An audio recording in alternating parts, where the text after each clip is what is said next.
¿Sabías que el esófago es el tubo muscular que transporta alimentos y líquidos desde la boca al estómago? El problema más común con el esófago es la enfermedad por reflujo gastroesofágico y ocurre cuando un músculo que se encuentra al final del esófago no se cierra adecuadamente, lo que ocasiona que el contenido del estómago vuelva hacia el esófago. Con el tiempo, ese problema puede causar lesiones graves.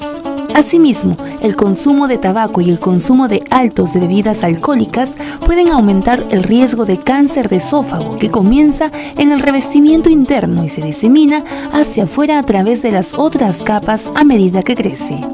Hoy en Vive Más hablamos sobre el cáncer al esófago y otras enfermedades relacionadas. Hola, ¿qué tal amigos? Bienvenidos a su programa Vive Más. Hoy hablamos sobre el cáncer al esófago y quiero presentar a mi invitado. Hoy nos acompaña el doctor Héctor Velarde. Él es médico gastroenterólogo de la Clínica Ricardo Palma y también del Hospital Central de la FAP. Bienvenido aquí al programa. Muchas gracias por la invitación, Karen, y por la oportunidad para poder conversar sobre estos temas que son que suelen ser, no son infrecuentes para nada, como la posibilidad del reflujo gastroesofágico y el cáncer de esófago como consecuencia de un reflujo mal llevado. Así es, doctor. ¿Y le parece si presentamos nuestra pregunta del día que aparecerá en pantalla? ¿Se puede prevenir el cáncer de esófago? Vamos a dar la respuesta a esta pregunta a lo largo de toda nuestra conversación, pero recuerden que pueden enviar también sus dudas y consultas utilizando el hashtag consultorio en línea. Doctor, ¿cómo se produce y por qué se origina el cáncer del esófago? Entre las posibilidades que nos pueden llevar a un cáncer de esófago, tenemos múltiples circunstancias. Una de ellas, probablemente la más frecuente, es la historia de reflujo gastroesofágico, con el componente de que el reflujo para reflujo no solo hablamos del componente que regresa desde el estómago, sino la posibilidad del reflujo biliar, el contenido desde el intestino que regresa hasta el estómago y asciende incluso al esófago. Este contenido va a generar inflamación crónica que con el tiempo en el esófago, en un intento de repararse y defenderse del daño crónico inflamatorio, trata de transformarse y asemejar otro tipo de epitelios, otro tipo de tejidos. Y es que ahí aparecen los fenómenos de metaplasia y posteriormente, si hay algún fondo genético, alguna predisposición muy particular, los eventos de displasia y con el tiempo cáncer.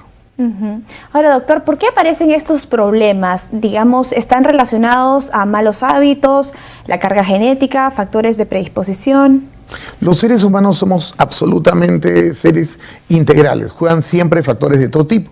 De hecho, la genética juega un papel importante. Están los pacientes que tienen alguna mutación del P53 decimos o el ER2 que nos ponen en riesgo de cáncer de esófago. Pero también tenemos los factores personales. Entre ellos, definitivamente, la vida sedentaria y la obesidad están estrechamente relacionadas con el riesgo de cáncer de esófago. Otro papel importante son los hábitos nocivos, como el tabaco o el alcohol. El tabaco nos induce a fenómenos de metaplasia y displasia, nos pone en riesgo de la posibilidad de un cáncer esofágico, definitivamente.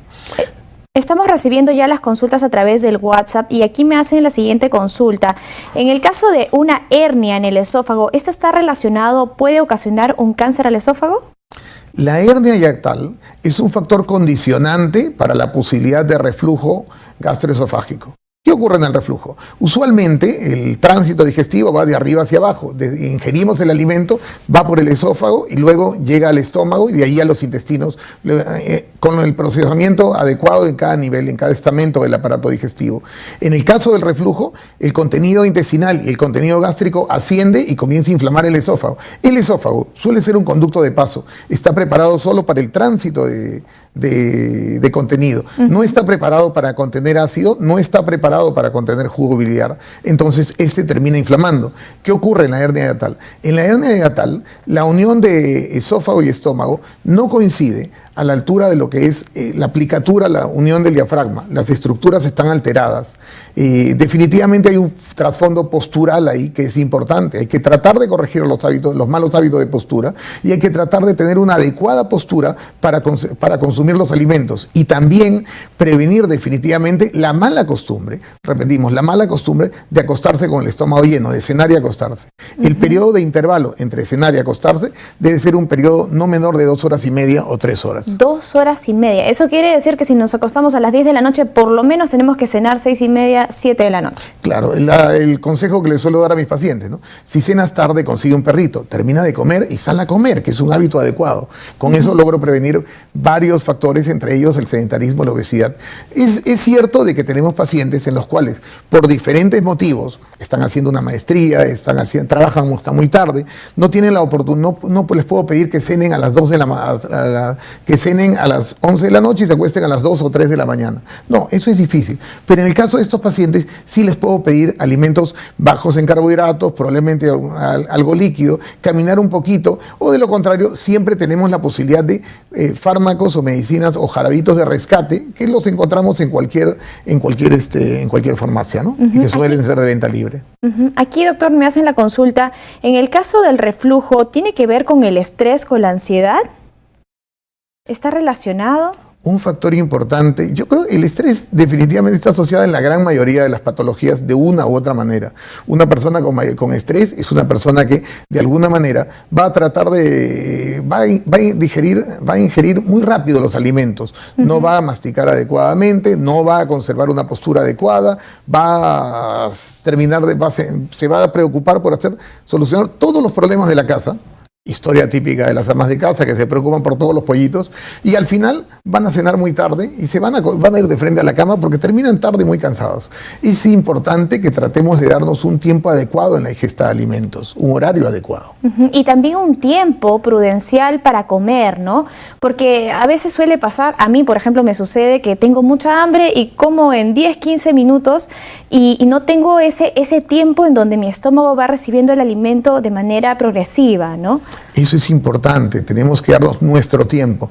Una de las cosas que nos llama la atención siempre en el hemisferio norte es la costumbre, porque personas muy dadas a reflujo, por diferentes circunstancias, la costumbre del respeto a la hora de almuerzo. Y es algo que tenemos que tratar de inculcar en nosotros. El respeto a nuestra hora de almuerzo, el tiempo adecuado para comer, la posición adecuada para comer, el tiempo adecuado para masticar.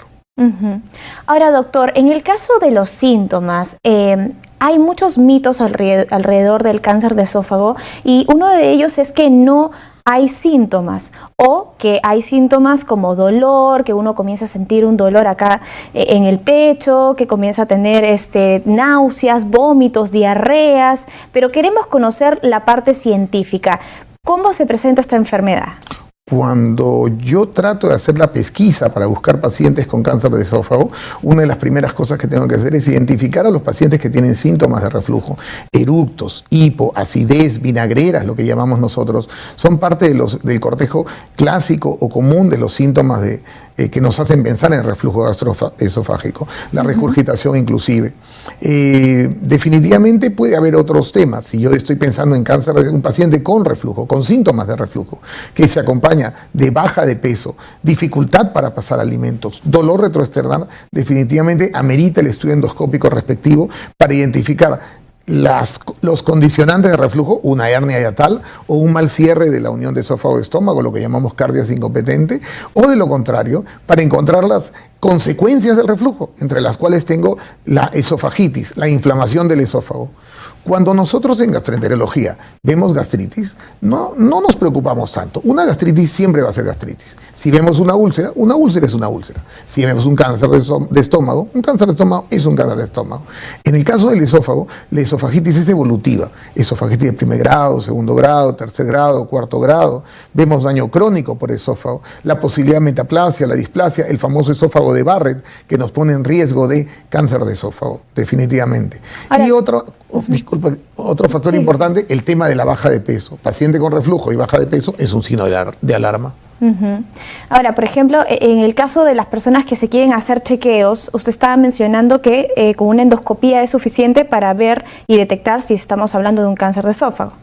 Claro, probablemente la endoscopía es el gol estándar y uno de los primeros exámenes que nos atañe a realizar cuando tenemos un paciente en el cual estamos sospechando reflujo. Paciente con síntomas, como les decía, vinagreras, acidez, eructo, hipo persistente, lo que llamamos ingultus, dolor retroesternal, no originado, dolor aquí en el pecho, no de origen cardiológico definitivamente, tenemos que comenzar a considerar la posibilidad del estudio endoscópico, sobre todo si ya estamos en alguna etapa de la vida, si estamos de 30, 35, 40 años. No nos olvidemos que la endoscopía nos permite diagnosticar no solo los temas de esófago, sino también las patologías gástricas, entre las cuales recordemos que en el Perú es muy prevalente el Helicobacter pylori y por lo tanto el riesgo de cáncer gástrico siempre está presente y latente en nuestra sociedad. Ahora, ¿cada cuánto tiempo y a partir de qué edad tenemos que hacernos este chequeo? Esto es lo que me están preguntando a través del WhatsApp. Si tengo síntomas definitivamente que no han mejorado en el transcurso de las 2 últimas semanas y síntomas de reflujo, tengo que considerar el estudio endoscópico de todas maneras. Sobre todo si no han mejorado en 2 semanas con terapia habitual, antiácidos, algún bloqueador leve de ácido, etc. Si los síntomas persisten, no se corrigen, tengo que considerar el estudio endoscópico. Personas mayores de 35 o 40 años, tengo que considerar el estudio endoscópico como despistaje. Aquí tengo una consulta interesante en las redes sociales que dice lo siguiente. En el caso del cáncer al estómago, una persona suele complicarse de un momento a otro y la enfermedad se la lleva rápido. ¿Es así también con el cáncer al esófago? El cáncer de esófago, dependiendo del tipo de neoplasia en la cual nos enfrentemos. En el cáncer de esófago podemos encontrar los adenocarcinomas de esófago y los carcinomas epidermoides. Gracias a Dios, los carcinomas de tipo epidermoide, que son neoplasias que tienen que ver con el tejido de recubrimiento superficial del esófago, con el epitelio, son muy susceptibles de radioterapia y por lo tanto no necesariamente llegan al evento quirúrgico. En tanto, los adenocarcinomas, si tienen, una vez detectados, si son lesiones grandes, definitivamente, que no son resecables a través de la endoscopía, porque hemos progresado mucho en endoscopía y podemos resecar las lesiones que no tienen invasión a tejidos más profundos, bueno, en ese caso tendrían que ir a cirugía, ¿no? Ahora, ¿cuántos casos se registran actualmente en nuestro país? Por ejemplo, en el hospital donde usted trabaja, ¿es frecuente encontrar una persona con cáncer de esófago? Es frecuente encontrar la potencialidad y el riesgo de la neoplasia esofágica. Cuando hablamos de reflujo, como conversábamos al inicio, podemos decir que en nuestras sociedades actualmente entre el 25 y 40 hasta el 40% de la población experimenta reflujo. El reflujo termina siendo la tercera causa más frecuente de la consulta médica general en Estados Unidos, por ejemplo, para los médicos de familia. Y si nos ponemos a pensar, ¿quién de nosotros no ha tenido un episodio de acidez que definitivamente le ha generado o le ha complicado la actividad cotidiana, la actividad del día siguiente, después de vinagreras por la noche, por ejemplo? No descansamos bien y se ha demostrado que la productividad laboral disminuye en 10% después de un evento de reflujo nocturno. Y si el reflujo es intenso, la habilidad lectiva de los escolares, de la personas que están estudiando definitivamente, puede disminuir hasta en 40%.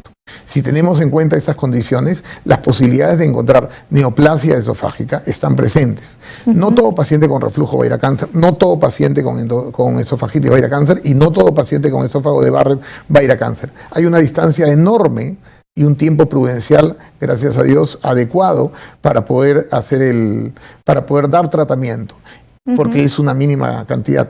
Pero sin embargo, ese tiempo nos permite hacer el estudio y el diagnóstico endoscópico prudente y preciso. Aquí también me consultan si en el caso del reflujo eso está asociado a alergias alimentarias, que pueden ser también por ciertos alimentos que producen este problema.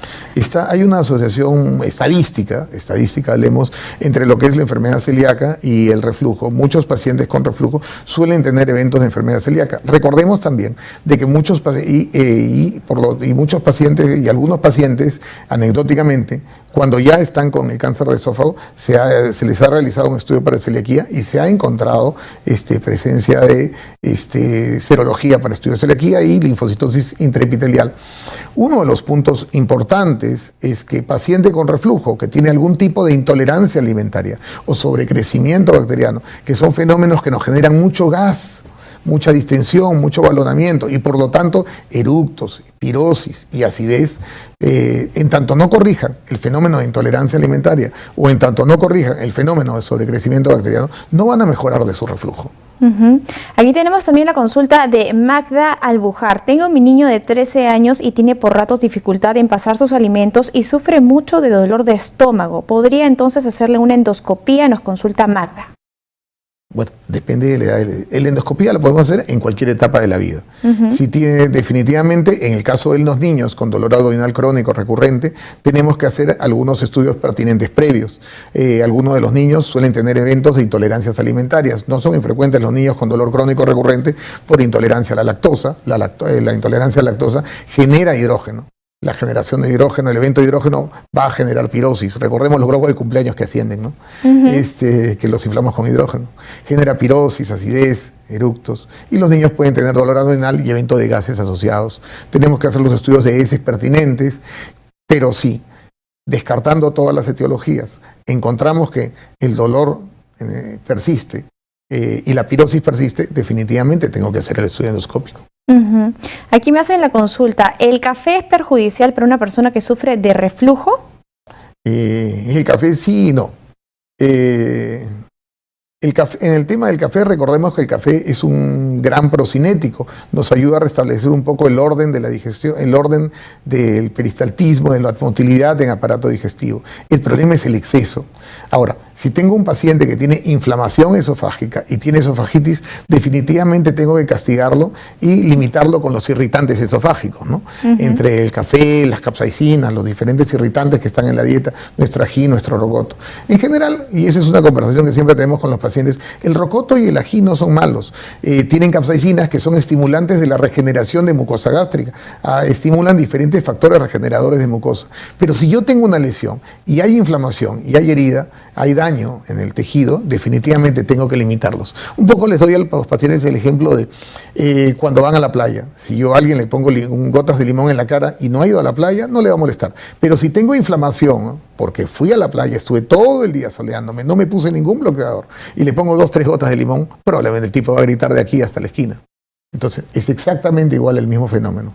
Inicio tratamiento, lo tengo 1 mes con tratamiento para bloquear el ácido, desinflamo el tejido y luego podemos prudentemente retornar a nuestra tacita de café.